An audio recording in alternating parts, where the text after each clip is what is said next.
السلام علیکم، میں ہوں ناصر جمال، دی نیوز 66 میں خوش آمدید۔ آپ سے بات کرنی ہے کہ آج کل سردیاں جو ہیں وہ کافی بڑھ رہی ہیں اور گیس کا فقدان جو ہے وہ بہت زیادہ آگے کچھ زیادہ ہی مشکلات آ رہی ہیں۔ تو اس کی کچھ وجوہات ہیں۔ ہم حکومت پہ تو مطلب پریشر ہم ڈال سکتے ہیں، ہم گلہ کر سکتے ہیں، لیکن یہ ہے کہ اس کے پیچھے بھی ایک حقیقت ہے۔ حقیقت یہ ہے کہ جنرلی دیکھا جائے تو جو بھی سیاستدان آتا ہے وہ گیس کا گلی محلے کا افتتاح تو کر دیتا ہے، لیکن آگے پیچھے کا حساب جو ہے ان کے نہ حکومت کے پاس حکومت رکھتی ہے اور نہ ہی پچھلی حکومتوں نے رکھا ہے۔ بس افتتاح پہ افتتاح شروع ہے اور افتتاح جو ہے وہ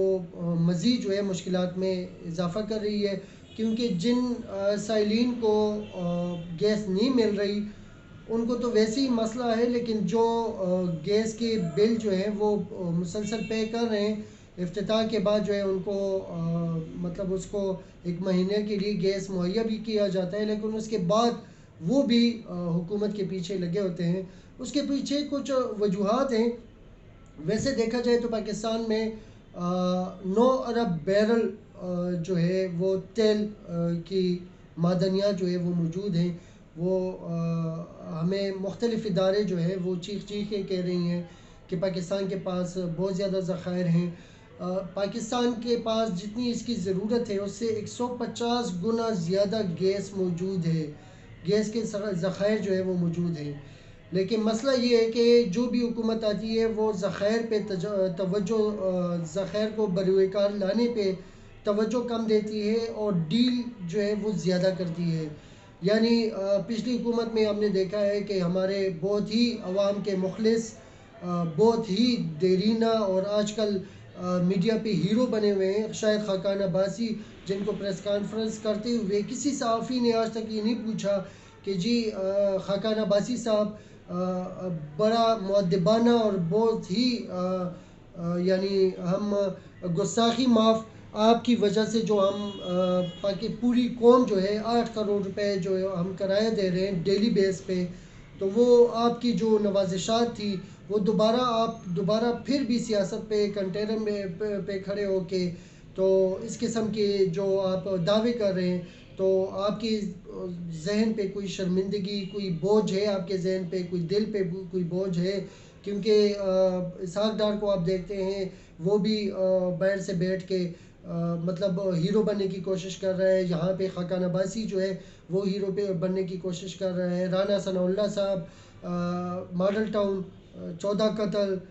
شہباز شریف ماڈل ٹاؤن 14 قتل، اب سمجھ نہیں آتی کہ یہ کس منہ سے آگے میڈیا کے آگے کھڑے ہو کر ہم عوام کے دور سے عوام کا دکھ درد جو ہے وہ ہم سمجھتے ہیں۔ سمجھ نہیں آتی کہ یہ کون سی عوام کس ملک کے عوام کی بات کر رہے ہیں، انڈیا کے عوام کی بات کر رہے ہیں، اسرائیل کے عوام کی بات کر رہے ہیں، یا کون سا ملک جو ہے ان کے ذہن میں ہوتا ہے کہ ان کے لیے جو دل میں درد ہے، جو دکھ ہے وہ ان عوام کے لیے۔ بہرحال موضوع کی طرف آتے ہیں۔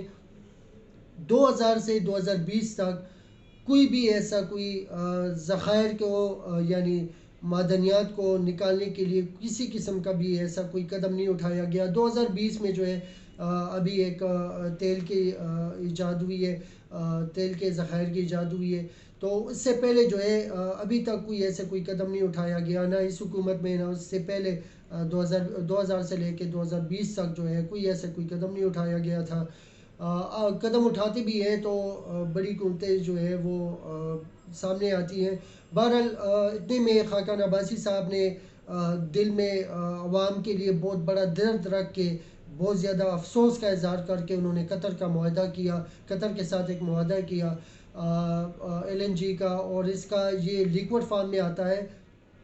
اور جہازوں سے جس وقت ان لوڈ ہوتا ہے اس کے بعد گیس پائپ لائن کے ذریعے جو ہے اس کو گیس کی شکل میں تبدیل کر کے لوگوں کو اس سے مستفید کیا جاتا ہے۔ تو یہ خاقان عباسی صاحب کا دردمندانہ دل جو تھا، انہوں نے جو معاہدہ کیا ہے اس کی میں تھوڑی سی تفصیل آپ کو بتا دوں کہ 15 سال کے لیے یہ معاہدہ کیا گیا ہے، یعنی یہ بوجھ ہم پہ 15 سال تک رہے گا، یہ ذہن میں رکھیے گا۔ 2014 میں یہ معاہدہ کیا ہے اور 2029 تک جو ہے یہ معاہدہ رہے گا۔ قطر کے ساتھ۔ مسئلہ اس میں یہ ہے کہ یہ ختم بھی نہیں ہو سکتا، یہ ڈیل کینسل بھی نہیں ہو سکتی۔ پاکستان کی ریپوٹیشن کی بات ہوگی آئندہ کے لیے جو ہے عالمی مارکیٹ میں پاکستان کی ریپوٹیشن جو ہے وہ یعنی ایک آپ کہہ سکتے ہیں کہ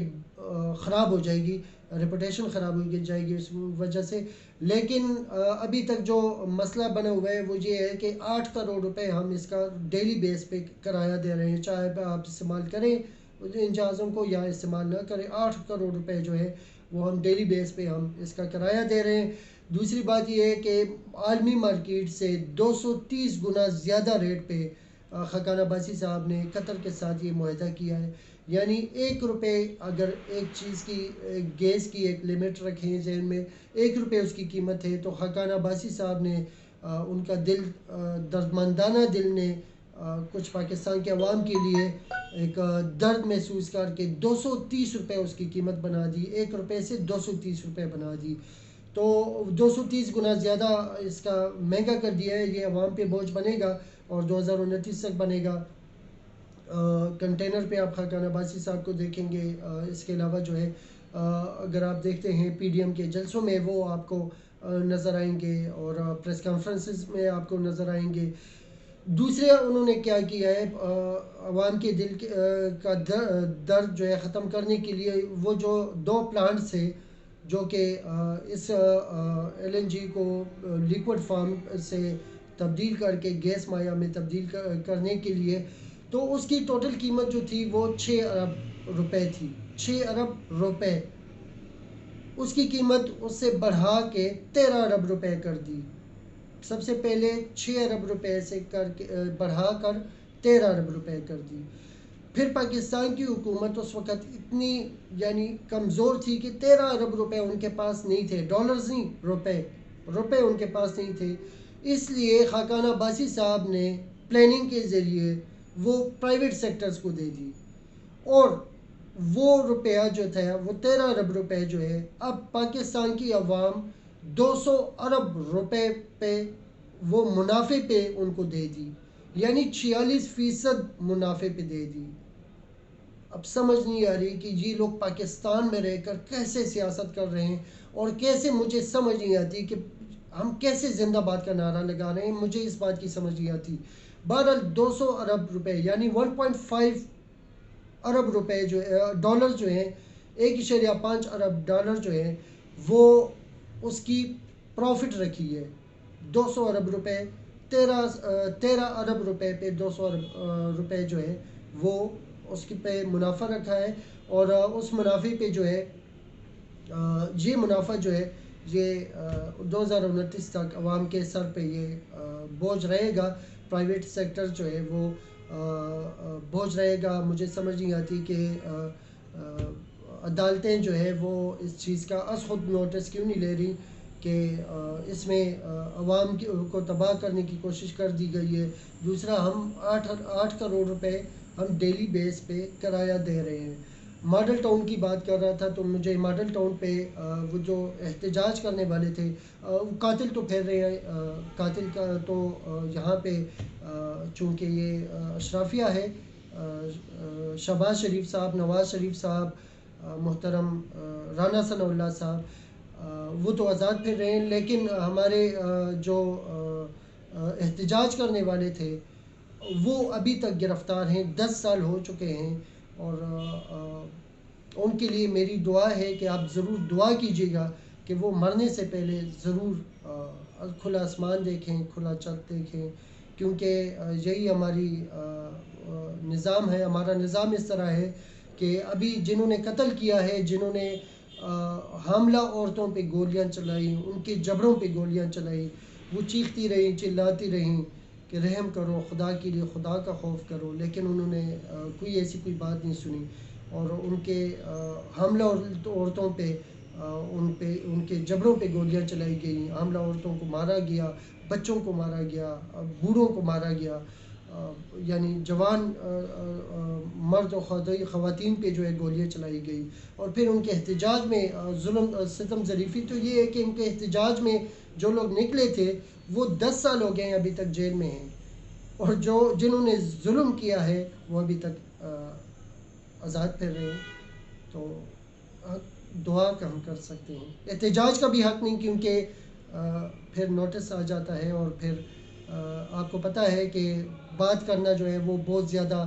یعنی آپ فوج پہ بات کر سکتے ہیں, فوج پہ بے شک بات کریں, ISI پہ بات کریں, بالکل کریں, جو آپ کے لیے مر رہے ہیں, شہید ہو رہے ہیں, سیاچن پہ مر رہے ہیں, شہید ہو رہے ہیں, جو آپ کے لیے پالیسیز ٹھیک کر رہے ہیں, آپ کے لیے غداروں کو بے نقاب کر رہے ہیں, ان پہ بات کریں, کوئی بات نہیں, کوئی مسئلہ نہیں. آپ نے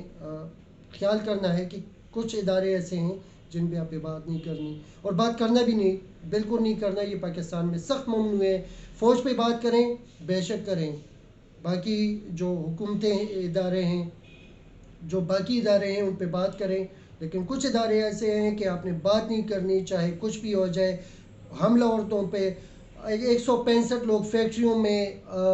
جلائے گئے, زندہ جلائے گئے ہوں, وہ آپ نے پوچھنا نہیں ہے. والیوم 10 والیوم 9 جو ہے اس کا آپ نے پوچھنا نہیں ہے.